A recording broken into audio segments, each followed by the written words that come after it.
Justice Breyer has announced that he will retire.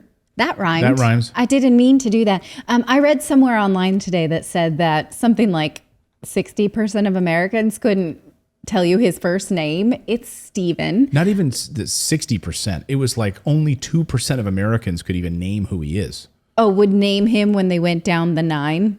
Or if you like ran into him in the street, be honest though, like how many would know who that is? I wouldn't know if I ran Like, into I mean, like, him oh, in the that street. looks like a sweet old guy. Yeah, absolutely not. But I do know, I know his last name, at least. I knew he was one of the 9, so I don't know his whole biography. He joined the court with RBG back in the 90s. He's decided he will, well, I don't know how much decided it is, if he was pressured or... He was absolutely pressured. Democrats have been pushing him out over the last year because... But why does he have to cave to that? That's sort of like, I saw some texts flying around from some friends who are lawyers, like, oh, they pressured him out. And I'm like, how? Why can't he just stay if he wants to stay? But that's sort of the idea that he's the one who has the most tenure and it was time for him to go so that Biden can get his nominee in the courts. That's sort of, I don't know. Ula Hula in the chat says, I don't even know who's mayor of my hometown. That's America though, right? I mean, yeah. Yeah. I mean, so President Clinton appointed him. He's 83 years old. He was appointed in 1994 by President Clinton, and he voted typically along moderate to liberal lines. He was seen as he's one of the 3 remaining liberal voices in the Supreme Court. And this is an opportunity now for President Biden to put his stamp on the court, somebody who's young, somebody who's going to last a long time in the court and stay there for many, many years. Breyer has supported a number of pretty big civil rights cases over the year. He wrote the 2015 dissent opposing the death penalty. So he's anti-death penalty. Hallelujah. And he also never uses any kind of footnotes. I thought that was interesting. He never uses footnotes in any of his decisions. Like, you want to look up what he's thinking or where he's pulling this information from. That's on you. Good luck. There's no footnotes in any of his cases. So he's not going to like link you to something for further research. Now, tell me if you see the irony in this. The Supreme Court right now is hearing the case against universities using affirmative action, right? Race-based selection in their admissions policy. This is a big one, right? It could open up or shut down affirmative action throughout the country. At the same time, President Biden has said, I am going to choose a black woman. I'm choosing a black woman, right? Has he said that? He said that previously. He has said that. Okay. I know he's being pressured to select a black woman. I believe he has said it a few times. He has not said it in recent memory since this news, but he has said it before. So, I mean, it's kind of an interesting juxtaposition because that is affirmative action, right? If he has no one in mind based on the merits of any one person, right, then is this slightly ironic? Yeah, I think it is. Whether it's good or bad, it is, I want to say, just sort of point out the juxtaposition of these two things. Now, there are some wild rumors running around that President Biden might take his vice president, Kamala Harris, and put her into the Supreme Court. What is this? Yeah, so Bill Kristol, this has been floating around last night. Bill Kristol retweeted this, says that this is a pretty straightforward. Here's what they're pulling for. Number 1, put Kamala Harris on the Supreme Court. Okay. Then number 2, appoint. No, this is a joke. Sorry. Yeah, I was going to say this is ridiculous. I know for a fact. Let me find. Here it is. Here. Where's the actual straightforward one? He's been doing this, I guess, all day yesterday. But he had Bill Kristol.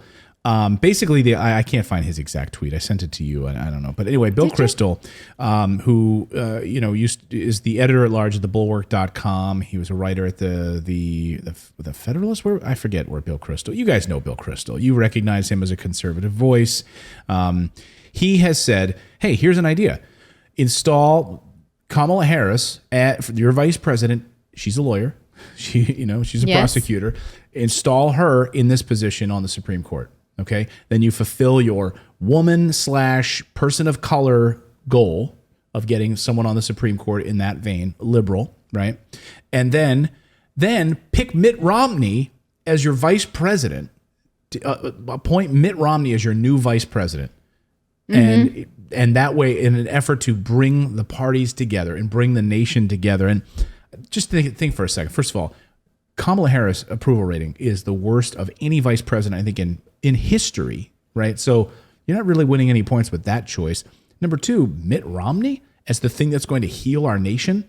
This, a billionaire, a billionaire private equity guy. I don't think you should laugh about Mitt Romney. He was the one Republican who voted for impeachment based on the Ukrainian. I think Mitt Romney is a person who does what he says he's going to do. Okay, that's fine. I don't think he is the superstar that you might be looking for. He's been very nice to me. I've interviewed Mitt Romney many times. He's been very nice to me, very kind to me. It would go out of his way to learn my name, and very nice. But as the guy that's going to salve our nation's wounds. Oh, wait, what, are you saying that because he has not much star quality? Because at least he is a person of his word. I'm sorry, but to bring the country together, do you think that the people who are upset with this nation like Mitt Romney? Yes.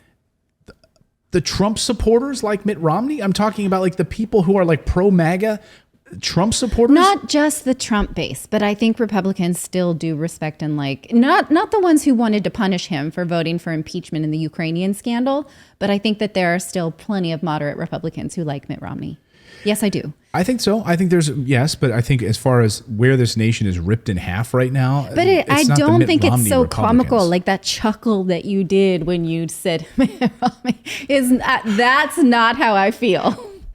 Joe Biden is not going to pick a conservative. He's not going to pick Mitt Romney as his vice president. Okay, yes, that is laughable. But the idea of Mitt Romney as a salve to our wounds is not as laughable, I think. Maybe you're right. I mean, I don't know. Maybe we're fighting over how to say Mitt Romney. Maybe Mitt Romney is the hero we need right now. He is not a Jesus Christ superstar, but Jesus Christ. He is anyway. Okay, we're getting off topic. I could see that, but where has he been on any of this? Where Manchin and Sinema are holding everything up. It's not like Mitt Romney is crossed party lines and has been voting for some of these stimulus bills that we need. So he has. Yeah, he hasn't. Philip's exactly right. He's actually stood in the way of getting anything to the floor from President Biden on major infrastructure issues. So he's actually been absolutely against key provisions of Biden's plan. He's not going to pick him. But I love that this idea is floating around Washington this morning. This idea that this somehow is the answer to our nation's problems. I think in one way, maybe it would get Kamala out of the White House. I guess she's suffering the plot line of Veep, where she hates just Washington. Doesn't know what to do there. She's not. So she's going to be permanently in Washington. She'll be there for the rest of her life. She hates Washington. She said it in an interview last week. She doesn't want to be a part of that machine. And then she would literally sit on the Supreme Court. Okay, I do feel like this is a bit myopic that we're oh, he wants a black woman. Who do we know? Who's top of mind? Kamala Harris. Let's put her in. She's already got a job. There are other black ladies who are respected judges and lawyers who also would fit the bill. A couple of names being floated is Cheryl Eiffel. She was the cousin of Gwen Eiffel, the celebrated news journalist. She also is a lawyer for the NAACP. Also, Judge J. Michelle Childs is being floated, and as well as Associate Justice Leandra Kruger. So there are plenty of other ladies who fit this bill if that's really what we're going for. But as Bill Kristol says, this is his timeline, and he might be right on this, because we are heading towards June for this court to overturn Roe v. Wade. So we have June 30th, court overturns Roe. July 1st, Breyer resigns, says court needs aggressive progressive justices. July 4th, Biden picks Harris for the court. Harris resigns as vice president. July 5th, Biden picks Romney as vice president, says national unity needed for this world crisis. Okay. That's ridiculous. Hey, Bill Kristol's got his pulse on what's going on in Washington. Does he? Why? Because, I don't know, he lives there. But I don't know. I think it's funny. Okay. Yeah, it's interesting. So you think, the idea is to replace Justice Breyer with another moderate so that the Democrats don't lose power and miss their chance to replace him if he has some kind of unfortunate exit. Well, first of all, yes, if they lose the midterms, there's no way that, I mean, they lose the midterms, then there's not a Democratic-controlled Senate, there's not a Democratic-controlled House. Then you lose the opportunity to install a Supreme Court pick of your choice that's going to sail through nomination process. That's But not is just gonna be it locked a up. foregone conclusion that Biden's pick now sails through, given that that's- he's not able to no. get much through? No, I mean, it's not. I mean, it's a great point, but I mean, I think at the very least, you at least have Vice President Kamala Harris as a tie-breaking vote right now in the Senate. You have a 50-50 Senate. So this is your only chance. If you want to get, you've got a Supreme Court right now, 6-3, conservative, 6-3. It's, I mean, we've never had this much of a lopsided court. We haven't had it in many, many years. So this is their one time to get their What if, act together. just what if he takes this opportunity to appoint 2 or 3? He could. There's nothing in the Constitution that says there has to be 9. There just has been for a long time. So stock in the court. And they've been, yeah. People have said they might pack the court. So maybe we get not just that black woman, but others. I'm just floating that. Yeah, maybe they can get they can get 3 black women. Yes. Right? Then he would be like a hero. Because right now, I mean, you saw the poll number among black voters yesterday. Black voters are not happy with President Biden. So here's an opportunity. President Biden can go, hey, I know black people, you guys aren't happy with me right now. I'm not living up to what I said I was going to do. I know you're upset with me. And this new poll, here's 3. I'm going to put 3 black people on the court for you. Yeah. You know that when this country started, the vice president was the runner-up of the election. So whoever ran for president would win it, and their opposing party became the vice president. So we could go back to that. Yeah, I'd love to go back to that. That'd be a lot of fun. I mean, that's, Would it? Yeah, Thomas Jefferson, and then you have, John Adams or Thomas Jefferson is John Adams' vice president, and then then we get into this major war of 1800, of the election of 1800 between the two of them. You're not making a good case for it. No, I'm not. That's not a good time. But Yes, anyway. let's do that so we can have more war. So who will it be? Let us know in the chat. Do you think it'll be Kamala Harris that sits on the bench or someone else? Let us Hey, know your Imperial Majesty in chat threw her hat into the ring. So I say She wants to run? Yes. Hey. Oh, as a judge. Are you as a judge? Yes. Are you your Imperial Majesty? Are you? And the thing is, with being a Supreme Court justice, you don't actually have to be a lawyer. Remember that? I think George W. Bush learned that the hard way when he appointed what was her name?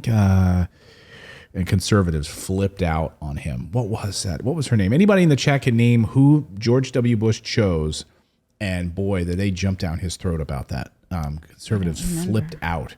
Catherine. Anybody in the chat help me on this one in the 2000s? Anyway, and she was never a judge, but there was all sorts of, Democrats just sat back and sat on their hands because they were like, whoa, you guys are shooting yourselves in the foot here. And then they had to pick somebody else. Anyway. Yeah. She is a black woman. She told us that yesterday. So she fits the bill. I don't know where you submit your application, but go ahead and do she's a mathematician, so there we go. Okay, mathematician. Yeah, it doesn't matter that you don't have your Juris Doctorate, right? It doesn't matter. A mathematician. We could use somebody who can figure out some math on the Supreme Court. I'd go for that. All right, then. Yeah, make the lawyers that stand up before you, like when they're making their arguments, be like, okay, I see that, but solve for why. Yes, by transitive Solve for- property. Solve for why.